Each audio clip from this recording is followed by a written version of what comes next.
Hello everyone, this is Shivani here. Welcome back to our YouTube channel education classes. So आज इस video में हम अपना नेक्स्ट टॉपिक, बहुत ही ज़्यादा इंपॉर्टेंट टॉपिक है, जो कि हमारी NIOS की जो बुक है 506 कोड है और हमारा ब्लॉक 2 है, जिसके अंदर जो बुक का नाम है understanding children in inclusive context, और इसका जो ब्लॉक 2 है उसका है पर्सनैलिटी डेवलपमेंट।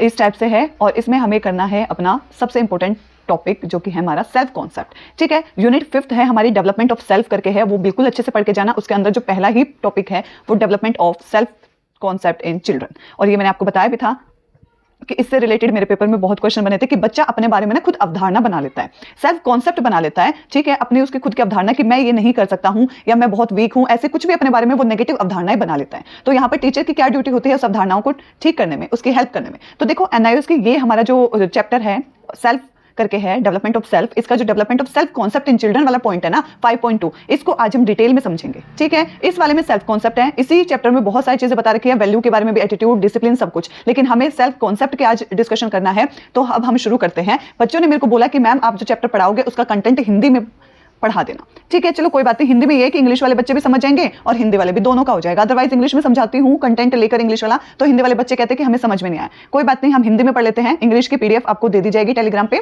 ठीक है, चैप्टर को शुरू करते हैं। सबसे पहले हम इंट्रोडक्शन देखते हैं, जिसको हिंदी में प्रस्तावना बोलते हैं। तो दोनों चीज को अच्छे से समझते हैं। यहाँ पर हमारा सेल्फ कॉन्सेप्ट के बारे में डिटेल में बता रखा है, पूरा टॉपिक समझते हैं। देखो शुरू करते हैं क्लास को। बच्चा जब जन्म लेता है तो उसे कोई अनुभव नहीं होता। हमें मालूम है जब बच्चा जन्म लेता है उसे कोई एक्सपीरियंस नहीं होता है, यह सब जानते हैं। जैसे जैसे बच्चा बड़ा होता है वह नए नए अनुभव प्राप्त करता है। बिल्कुल हमें पता है, जैसे जैसे बच्चा बड़ा होगा एनवायरमेंट में रहकर उसको एक्सपीरियंसेस मिलते हैं, अनुभव प्राप्त होते हैं। इसी तरीके से हमने पढ़ा भी है कि वृद्धि 2 प्रकार की होती है, शारीरिक वृद्धि और एक मनोवैज्ञानिक वृद्धि। एक तो फिजिकल और एक क्या है, मेंटली डेवलपमेंट, या आप इसको कॉग्निटिव डेवलपमेंट भी बोल सकते हो। समय के साथ शारीरिक वृद्धि होती रहती है, जैसे कद, भार का बढ़ना, ये सारी चीज होती रहती है। यह बच्चे को दिए गए भोजन की गुणवत्ता पर निर्भर करता है। जितना अच्छा खाना दोगे उतना अच्छा डेवलपमेंट होगा उसका। जैसे प्रेम, स्नेह, अनुशासन आदि, ये हमारी क्या है, ये हमारी मस्तिष्क मतलब मनोवैज्ञानिक या मानसिक वृद्धि से रिलेट करता है। ठीक है, ये हमारी सहायता करता है मानसिक विकास में। अगर प्रेम दोगे तो बच्चे का बहुत अच्छा विकास होगा, उसको गुस्सा नहीं, उसको स्नेह मिलेगा तो वो बहुत अच्छे से क्या है, डेवलपमेंट उसका होगा। ठीक है, अनुशासन भी कहीं ना कहीं जरूरत है, लेकिन पनिशमेंट से, डर से, ये सारी चीज नेगेटिव है, जो बच्चे के मानसिक संतुलन को बिगाड़ सकता है, उसके जो मानसिक वृद्धि है उसमें हानि पहुंचा सकता है। आगे देखते हैं, ये सभी स्वयं अवधारणा प्रभावित करते हैं। बिल्कुल देखो, अब यहाँ पे बच्चे को बहुत प्रेम दिया जाएगा तो वो हमेशा खुश रहेगा और वो हमेशा पॉजिटिव रहेगा, अपने बारे में हमेशा पॉजिटिविटी, हमेशा पॉजिटिव सोचेगा। उसको स्नेह मिलता है तो वो पॉजिटिव इन्वायरमेंट में रहता है। लेकिन यही उसको हर चीज से डराया जाए, धमकाया जाए, गुस्सा किया जाए तो वो वहां पर क्या है, उसकी अवधारणाएं अलग हो जाती है। ठीक है, वो खुश नहीं रहता, उसके जो विचार है वो नेगेटिविटी की तरफ ज्यादा जाते हैं। क्लियर है? आगे देखो, शिक्षक के रूप में आपने देखा होगा कि बच्चों में स्वयं अवधारणाओं का स्तर एक समान नहीं है। ठीक है, कोई बच्चा क्या है, अपने बारे में अच्छा सोचता है, कोई नेगेटिव सोचता है, खुद के बारे में कुछ ना कुछ अवधारणाएं बना लेते हैं। एज अ टीचर आपने देखा भी होगा। उसमें व्यक्तिगत भिन्नताएं हैं, इंडिविजुअल डिफरेंसेस है, हर एक व्यक्ति में अलग अलग डिफरेंसेस देखने को मिलता है, हर एक व्यक्ति यूनिक है अपने आप में। एक शिक्षक के नाते आपको यह समझना होगा और बच्चों को उनकी स्वयं अवधारणाओं को सुधारने में मदद करनी होगी। तो यहाँ टीचर की ड्यूटी बताई गई है, और मेरे पेपर में जो क्वेश्चन आया था वहां टीचर की ही ड्यूटी पूछी है, किस तरीके से बच्चों की अवधारणाओं को सुधारने में सहायता करोगे। क्लियर है? इसलिए कह रही हूं ये बुक जरूर पढ़ के जाओ। इस पाठ में हम विभिन्न कारकों के बारे में पढ़ेंगे जो स्वयं अवधारणा के विकास को प्रभावित करते हैं। ठीक है, ये तो इंट्रो था कि इस हमारे पूरे टॉपिक में हम क्या समझेंगे। अब हम देखते हैं नेक्स्ट टॉपिक जो हमें पढ़ना है यहां से, बच्चों में स्वयं अवधारणा का विकास, मतलब development of self concept in children. ये हमें यहां शुरू करना है। 5.2.1 जो है वो हमारा है अवधारणाएं और स्वयं अवधारणाएं कैसे बनती हैं, concept and how self concepts are formed. हम दोनों को समझेंगे बिल्कुल अच्छे से। चलिए शुरू करते हैं। अवधारणाओं को हमारे मस्तिष्क में बनी छवियां माना जाता है, जो हमारे दिमाग में छवि बन जाती है ना किसी चीज को लेकर। मान लो हम यहाँ पर एक एग्जांपल के थ्रू कि मेरी कोई फ्रेंड है, उसको कोई पसंद नहीं है। ठीक है, उसकी कोई फ्रेंड है, वो उसको बिल्कुल पसंद नहीं है, वो मुझे उसके बारे में नेगेटिव थॉट्स देती है कि वो बहुत बेकार है, मेरी कभी हेल्प नहीं करती, ऐसी है वैसी है, XYZ जो भी है, लेकिन नेगेटिविटी वो मुझे बताती है। तो मेरे मन में भी अवधारणाएं बन जाएंगी कि वो लड़की पक्का ऐसी ही है अगर मेरी बेस्ट फ्रेंड बता रही है तो ये अवधारणाएं सिर्फ हमारे दिमाग में, हमारे मस्तिष्क की एक छवि होती है। ठीक है, और कुछ नहीं। आगे देखो, वे बच्चों को दुनिया कार्यात्मक इकाइयों के रूप में समझने में सहायता करते हैं। क्लियर है? आगे देखो, अवधारणा सभी प्रकार के अधिगम की मूल इकाई है। किसी भी प्रकार की चीज को लर्निंग करने जाओगे तो हमारी अवधारणा सबसे पहले आएगी। ठीक है, अब यहाँ पर कोई भी चीज क्या, आपके मन में किसी चीज से रिलेटेड पहले ही अवधारणा बनी हुई है, आप उस काम को सीखने जाओगे तो जो आपके मन में ऑलरेडी उस चीज से रिलेटेड अवधारणा ना, वो चीज अफेक्ट करेगी। फॉर एग्जाम्पल, आपको ड्राइविंग करना डर लगता है। ठीक है, आपके मन में ये अवधारणाएं हैं कि बहुत मुश्किल होता है, मुझसे कभी नहीं होगा। जैसे ही आप ड्राइविंग सीखने जाओगे तो वो चीज यहाँ पे अफेक्ट करेगी ही करेगी। अवधारणाएं सभी प्रकार के अधिगम की मूल इकाई है। ठीक है, आगे देखो, बचपन से बुढ़ापे तक मनुष्य नई अवधारणाएं सीखता है। ठीक है, बिल्कुल सिंपल भाषा में है कि बचपन से बुढ़ापे तक मनुष्य नई नई अवधारणाएं सीखता है और पुरानी अवधारणाओं को दैनिक जीवन में नई परिस्थितियों में प्रयोग करता है। ये भी बिल्कुल बिल्कुल सही कि पुरानी जो अवधारणाएं है ना, उनको दैनिक जीवन में हम प्रयोग करते हैं। इसको फिर उसी एग्जांपल से समझते हैं कि मेरे फ्रेंड को वो पसंद नहीं थी, नेगेटिव जो है वो नेगेटिविटी मेरे माइंड में भी आई, तो क्या है, कल को मैं उससे बात करूंगी तो मेरे माइंड में जो उसके प्रति अवधारणाएं हैं उसको मैं यूज करूंगी कि हाँ ये अच्छी लड़की नहीं है। ठीक है, चाहे बाद में मुझे ये फील हो कि बहुत अच्छी है जब मैं उससे डायरेक्ट बात करूंगी, लेकिन उस टाइम तक जो मेरे मस्तिष्क में अवधारणाएं हैं मैं उसका दैनिक जीवन में प्रयोग करूंगी। ठीक है, तो यही है। आगे देखो, उम्र, अनुभव व बुद्धि के आधार पर व्यक्ति उम्र, अनुभव व बुद्धि के आधार पर व्यक्ति अवधारणाएं निर्माण के स्तर में भिन्न भिन्न होता है। बिल्कुल, हर उम्र में हर अनुभव, एक्सपीरियंस बहुत इंपॉर्टेंट है यहाँ पर आपकी अवधारणाएं बनाने में। किसी का एक्सपीरियंस बहुत अच्छा रहा है तो उस चीज के प्रति उसकी अवधारणाएं पॉजिटिव है, किसी का एक्सपीरियंस नेगेटिव रहा है तो उसकी अवधारणाएं नेगेटिव है। उम्र के हिसाब से भी अवधारणाएं अलग है। बच्चा कुछ चीज सोचता है, बड़े की सोचने की क्षमता अलग है। बुद्धि का स्तर भी, कोई इंटेलिजेंट है तो अलग तरीके से चीज सोचता है, जो थोड़ा वीक है वो अपने बारे में अलग चीजें सोचता है। तो यहाँ पर क्या है, उम्र, अनुभव व बुद्धि के आधार पर व्यक्ति अवधारणाएं निर्माण के स्तर में भिन्न भिन्न होता है। अवधारणाएं निर्माण की प्रक्रिया एक बड़े भिन्न भिन्नाते खिले ब्रह्म से उत्पन्न होता है जिसमें बच्चा पैदा होता है। बच्चा कुछ जैविक विरासत के साथ पैदा होता है। ठीक है, और बाहरी दुनिया को अपनी ज्ञानेंद्रिय से अनुभव करता है। बिल्कुल, हमारा जो बच्चा है जो पैदा होता है वो क्या है, उसको विरासत में मिलती है ये चीज, क्या, सेल्फ कॉन्सेप्ट की जो प्रक्रिया है, मतलब सोचना समझने की जो शक्ति है, धीरे धीरे ये इसको जैविक विरासत में ही मिलती है। बाहरी दुनिया के साथ वो बाद में एक्सपीरियंस करके उन चीजों को और एड ऑन करता है, या कुछ डिलीट करना हो तो वो चीज करता है। ठीक है, जो ज्ञान के द्वारा है। आगे देखो, कुछ बच्चों में अवधारणाएं पूरी और सही प्रकार से विकसित होती हैं, कुछ में आंशिक रूप से विकसित होती है। कोई बच्चा है उसकी अवधारणाएं पूर्ण रूप से विकसित हो जाती है, कोई बच्चा उसमें आंशिक रूप से आधी अधूरी होती है विकसित, और कुछ में गलत प्रकार से हो जाती है, कोई नेगेटिव हो जाती है तो कोई पॉजिटिव हो जाती है। हमने अच्छे से पढ़ा, क्योंकि संस्कृति कुछ क्षमताओं के विकास में प्रभाव डालती है, क्योंकि जो संस्कृति है वो आपकी जो कैपेसिटी है उस पर प्रभाव डालती है। इसलिए सांस्कृतिक भिन्नताओं से व्यक्तिगत भिन्नताएं विकसित होती हैं। इसलिए अलग अलग जो सांस्कृतिक भिन्नताओं वाला व्यक्ति होता है उनकी अलग अलग सेल्फ कॉन्सेप्ट होता है। अवधारणाओं के विकास के लिए कम उम्र महत्वपूर्ण है। शुरुआत में ही आपके जो अनुभव है, शुरुआत की एज में ही जो आपका जो शुरुआत की एज में है ना, उसमें आपकी अवधारणाओं का विकास करना बहुत ईजी है। फॉर एग्जाम्पल, बच्चे हैं उसको पॉजिटिव इन्वायरमेंट दोगे ना, तो जैसे जैसे वो बड़ा होगा ना उसके अंदर पॉजिटिविटी ही बढ़ती जाएगी। सबसे बेस्ट एज है चाइल्डहुड, जब बच्चे की अवधारणाओं को आप यहां पर एक शेप दे सकते हो एज अ टीचर। ठीक है, तो यहां पर यही बताया गया है। आगे देखते हैं, और उनके लिए एक प्रेरक वातावरण आवश्यक है। ये चीज हमने जान ली। आगे देखो, जब बच्चे के अभिभावक मतलब पेरेंट्स अनपढ़ होते हैं तो वे बच्चे से उस प्रकार बात नहीं कर पाते जिससे वे समझ सके। ठीक है, बिल्कुल पता है यहाँ पर अगर पेरेंट्स अनपढ़ है तो बच्चे और पेरेंट्स के आपस के बीच के जो रिलेशन है वो इस टाइप से नहीं बन पाते जैसा बच्चा चाहता है। ठीक है, इससे आगे देखो, इसलिए विकास की दृष्टि से बच्चे के घर का वातावरण, स्कूल, आस पड़ोस का वातावरण बहुत महत्वपूर्ण बन जाता है। इसलिए जो है देखो, आपने देखा भी होगा, जिसके पेरेंट्स पढ़े लिखे होते हैं वो अपने बच्चों से बड़े अच्छे से बात करते हैं, बड़े रिस्पेक्ट के साथ, और बड़े मतलब एक वे होता है उनका बात करने का कि हाँ बच्चों को समझना है, वो दिखाते हैं बिल्कुल। लेकिन जिनके पेरेंट्स अनपढ़ हैं उनको तरीका अच्छे से नहीं पता है। इसलिए कहा गया है कि बच्चे का जो उसका थॉट है ना, अगर पेरेंट्स बहुत अच्छे से बात कर रहे हैं तो उसकी अवधारणाएं पेरेंट्स के प्रति बहुत अच्छी बनेगी। लेकिन किसी के पेरेंट्स अनपढ़ है, ऐसा एनवायरमेंट है जहां उनको बात करना नहीं आता है बच्चे से, किस तरीके से उनको बच्चे को मैनेज करना होता है, कैसे उनको संस्कार देने होता है, या वो सारी चीजें, तो बच्चे की अवधारणा वहां नेगेटिव बन जाते हैं। इसलिए कहा गया है कि एनवायरमेंट बहुत इंपॉर्टेंट रोल प्ले करता है अवधारणा बनाने में।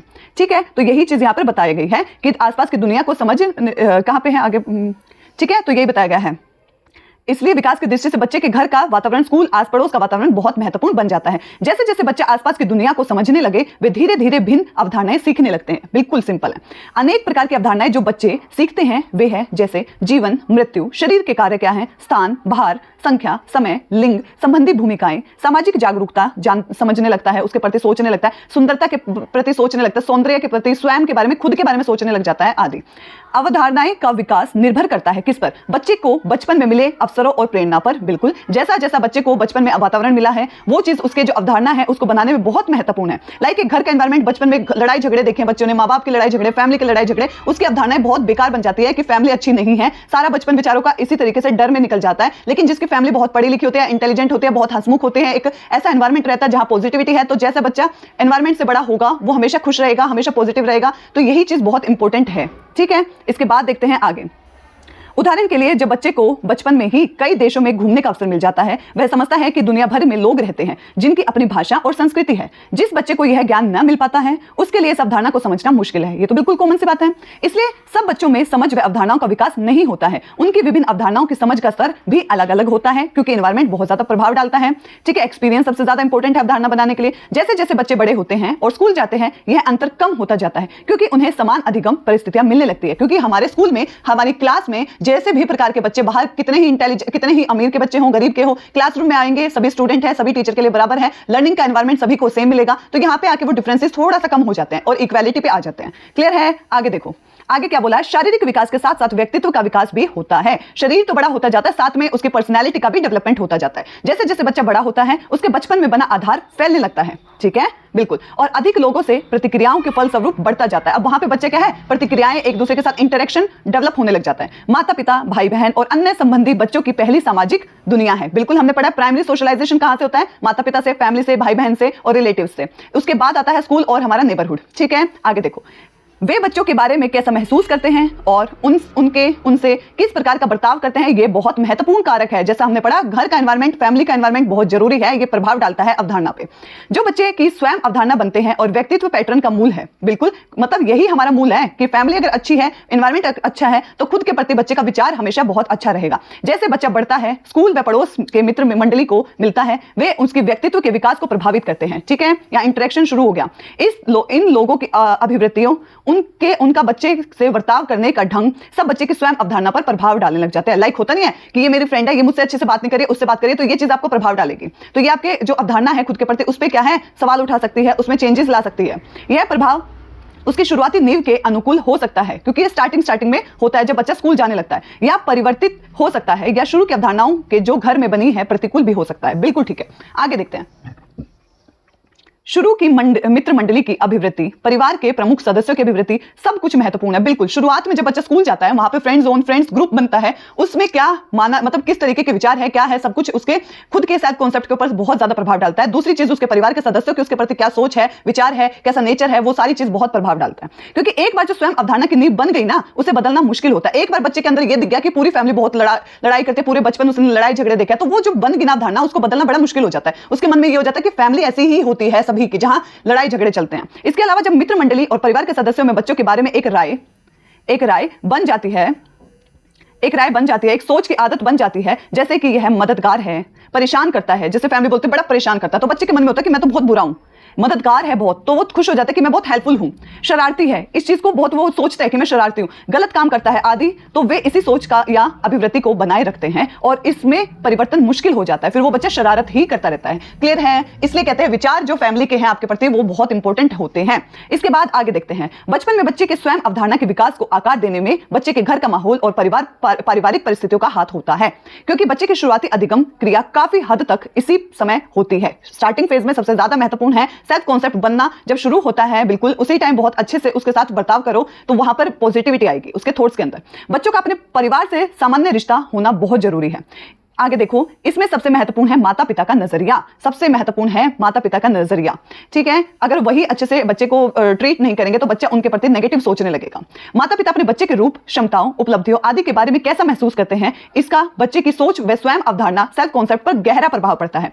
बच्चे को घर में प्रशिक्षित करने का तरीका भी बच्चों के स्वयं अवधारणा के विकास के लिए बहुत महत्वपूर्ण है, बहुत बिल्कुल बेसिक है ये। ठीक है, आगे देखो, सख्त सत्तावादी अनुशासन, बहुत ज्यादा स्ट्रिक्ट डिसिप्लिन रखते हैं और अक्सर सजा देना, पनिशमेंट देने की बात चलती है, व्यक्तियों में सत्ताधारी व्यक्ति के खिलाफ असंतोष उत्पन्न करता है, बच्चे के अंदर डर, ये सब चीजें नेगेटिव सेल्फ कॉन्सेप्ट को डेवलप करने में काम आती है। ये सारी चीज गलत है। माता पिता की बच्चे के प्रति आकांक्षाएं भी बहुत महत्वपूर्ण है, जो उनको एक्सपेक्टेशन हो जाते हैं बच्चों से, और बच्चों के स्वयं अवधारणा के विकास को प्रभावित करती है। कि भाई कई बार बच्चा ऐसा होता है कि वो कोशिश पूरी कर रहा होता है बट वो नहीं कर पाता, उसको दिख भी रहा है मम्मी पापा बहुत ज्यादा एक्सपेक्टेशन कर रहे हैं, तो वो उसके सेल्फ कॉन्सेप्ट को जो नेगेटिव में ले जाता है कि हाँ शायद मेरे बस की कुछ नहीं है, मैं कुछ नहीं कर सकता हूं, अपने बारे में वो नेगेटिव थॉट सोच लेता है। क्लियर है? आगे देखो, कहां थे, स्वयं अवधारणा के विकास को प्रभावित कर, जब माता पिता की आकांक्षाएं अव्यवस्थित रूप से उच्च हो जाती है, हाई एक्सपेक्टेशन हो जाती है, तो बच्चा विफल हो जाता है, बर्बाद होगा। ठीक है, बिल्कुल बर्बाद होगा कि मेरे बस की कुछ नहीं, मैं मम्मी पापा की इच्छा पूरी नहीं कर पा रहा हूं, ये सारी चीज उसके मन में आएगी। यहां हीन भावना आ जाएगी कि मैं खुद से नफरत करता हूं, अपर्याप्त की भावनाओं की नींव बनती है। वे अपने आप को बेकार और किसी काम का नहीं हूं समझता है। बिल्कुल बिल्कुल बेसिक है, बहुत ही अच्छे से समझा रखा है, यहाँ डिटेल में अच्छे से समझा रखा है, हर क्वेश्चन इससे क्लियर हो जाएगा। बहुत ध्यान से समझो इसको। आगे देखते हैं, परिवार में बच्चों की क्रमिक स्थिति भी व्यक्तित्व के विकास को प्रभावित करती है। यानी क्या वह पहला बच्चा है या दूसरा, ये भी चीजें बहुत प्रभाव करती है। क्योंकि कई बार बच्चा क्या है, दूसरा बच्चा होता है, तो पहले बच्चे को ऐसा महसूस होता है कि मेरी अब इंपॉर्टेंस कम हो गई है, मुझे अब कोई प्यार नहीं करता है, मेरे को कोई प्यार नहीं करता, ये सारी चीज अपने बारे में नेगेटिव वो सोचने लग जाता है, अवधारणाएं बना लेता है। ठीक है, तो विशेष परिस्थिति में जहां बच्चे को उसके परिवार के स्थान के अनुसार व्यवहार मिलता है, उसके स्वयं अवधारणा के विकास को प्रभावित करता है। जैसा भी हमने समझा, अलग अलग बच्चे को जन्म के कर्म के अनुसार अलग अलग तरह से प्रशिक्षित किया जाता है। बिल्कुल, ये पहला बच्चा है, उसको ज्यादा प्यार मिलेगा क्योंकि पहली बार कोई बच्चा घर पे हुआ है, उसके बाद दूसरा है तो थोड़ा कम मिलेगा। तो यहां पर इस तरीके से भी हो जाता है। एक और कारक जिसका महत्वपूर्ण प्रभाव पड़ता है वह है भाई बहन में आपसी प्रतिस्पर्धा। कई बार बहन भाई में आपस में नहीं बनती है, कंपटीशन हो जाता है, तो ये भी बहुत प्रभावित करता है। आपस में सफलता या असफलता की तुलना करना कि ये तो बड़ा इंटेलिजेंट है। कई बार दो बच्चे होते हैं बहन भाई, और बहन बहुत इंटेलिजेंट है तो भाई वीक होता है, तो प्रतिस्पर्धा बन जाती है, आपस में जलन हो जाती है। तो ये सारी चीजें भी यहाँ पर प्रभावित करती है आपके क्या है, सेल्फ कॉन्सेप्ट के ऊपर। आगे चलते हैं। बचपन में बच्चे जाति, धर्म, प्रजाति आदि कारकों की जानकारी नहीं रखते। हमें पता है जैसे बच्चा पैदा होता है वो सोशलाइजेशन नहीं जानता है, सोशल नहीं होता है, धीरे धीरे होता है, उसको कुछ नहीं पता होता जाति, धर्म, प्रजाति क्या है। परंतु जब वे बड़े होते हैं तो ये मुद्दे कहीं ना कहीं उसके जीवन में उभरने लगते हैं। जब बच्चा समाज में अधिक लोगों के साथ प्रतिक्रिया करता है तो ये मुद्दे और प्रखर होकर बाहर आते हैं। विभिन्न लोगों से परस्पर क्रिया बच्चे की पृष्ठभूमि पर निर्भर करती है। बिल्कुल ठीक है, और उसे अनुकूल या प्रतिकूल परिस्थितियों तक ले जाती है।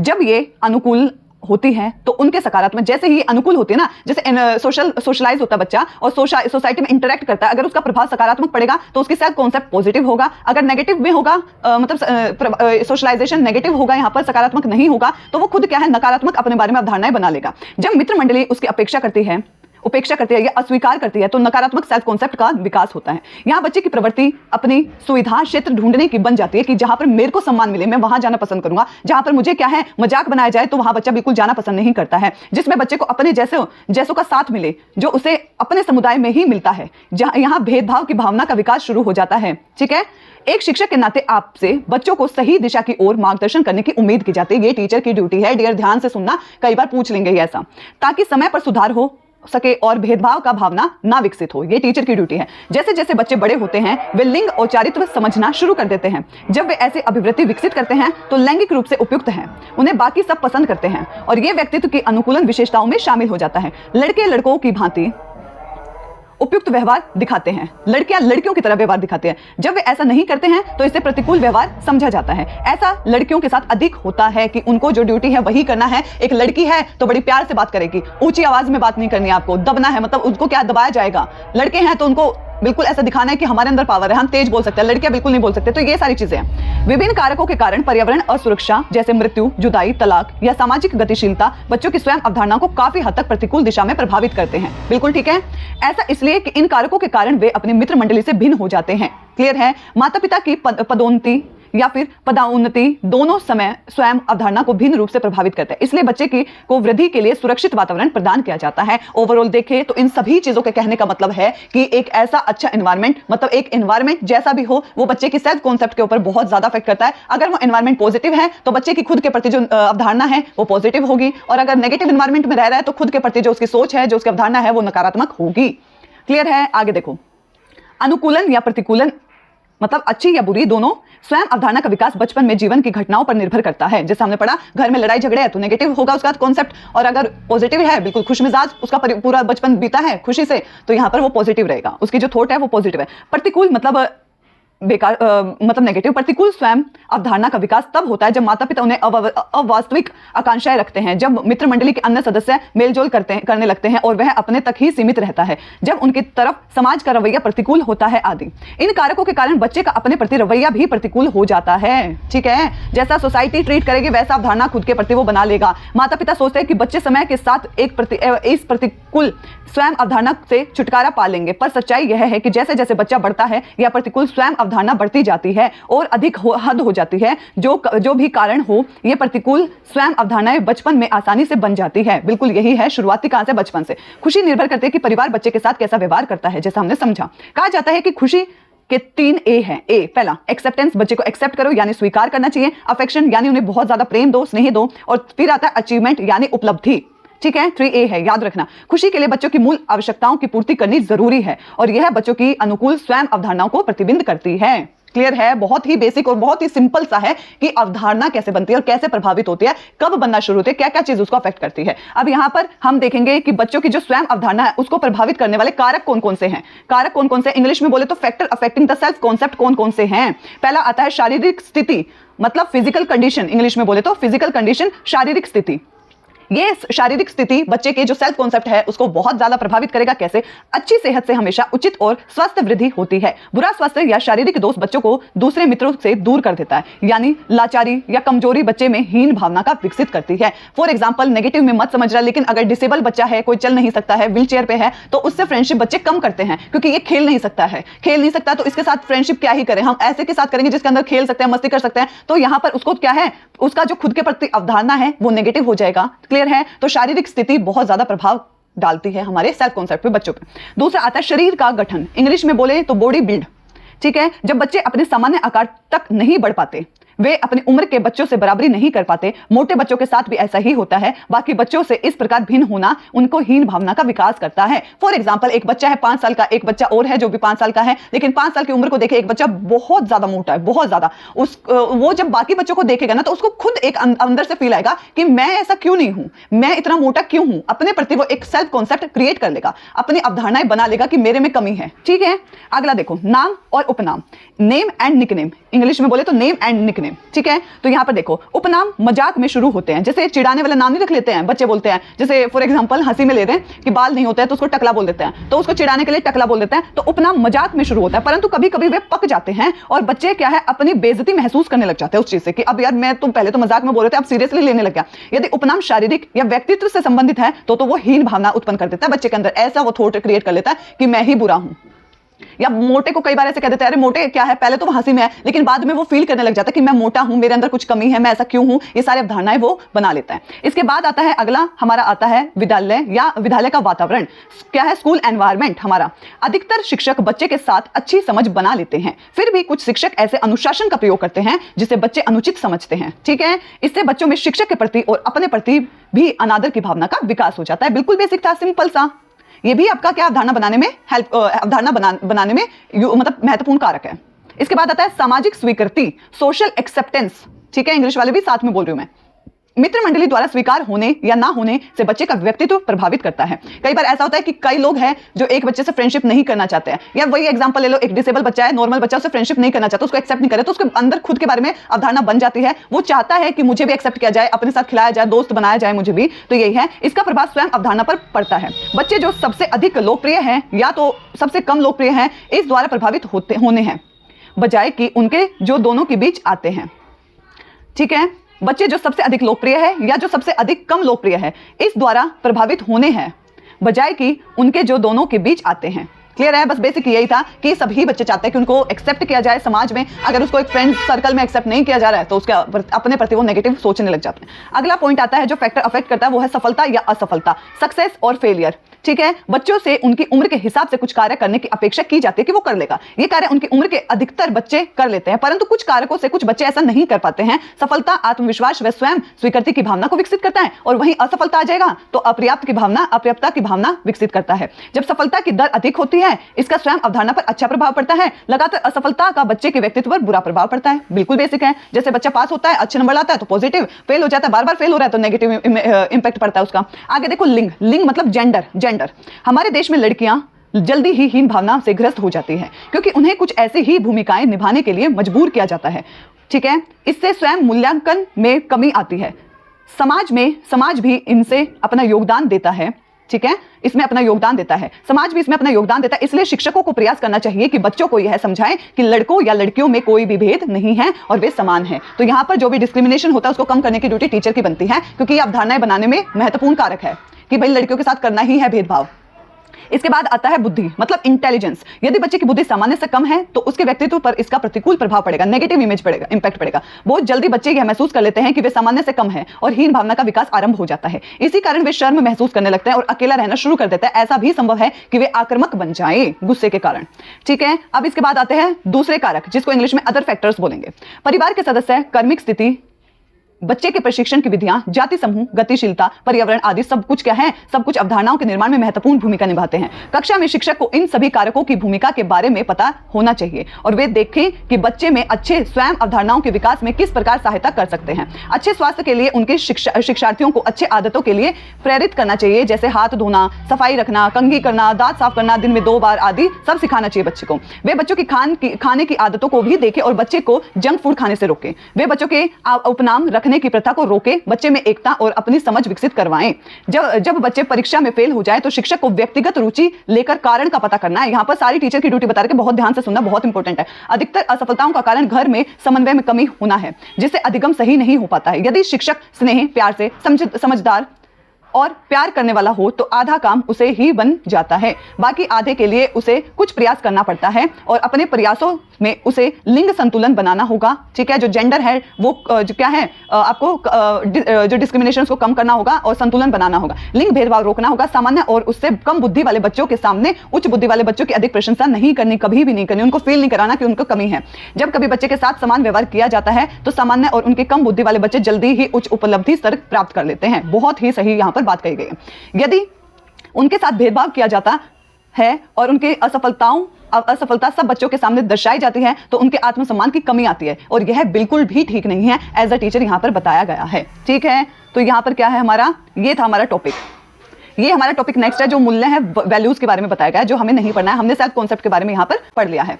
हमारी वीडियो जिसके अंदर हमने सेल्फ कॉन्सेप्ट के बारे में अच्छे से समझा। ठीक है, आप लोगों ने बोला था कि हिंदी में पढ़ाना, तो मैं हिंदी में ही कंटेंट लेके आई हूँ। बाकी पीडीएफ आपको टेलीग्राम पे मिल जाएगी, इंग्लिश और हिंदी दोनों में। ठीक है, आज के लिए इतना ही। आई होप आप सभी को वीडियो पसंद आई होगी। पसंद आई है तो लाइक और शेयर करना। And thank you so much for watching.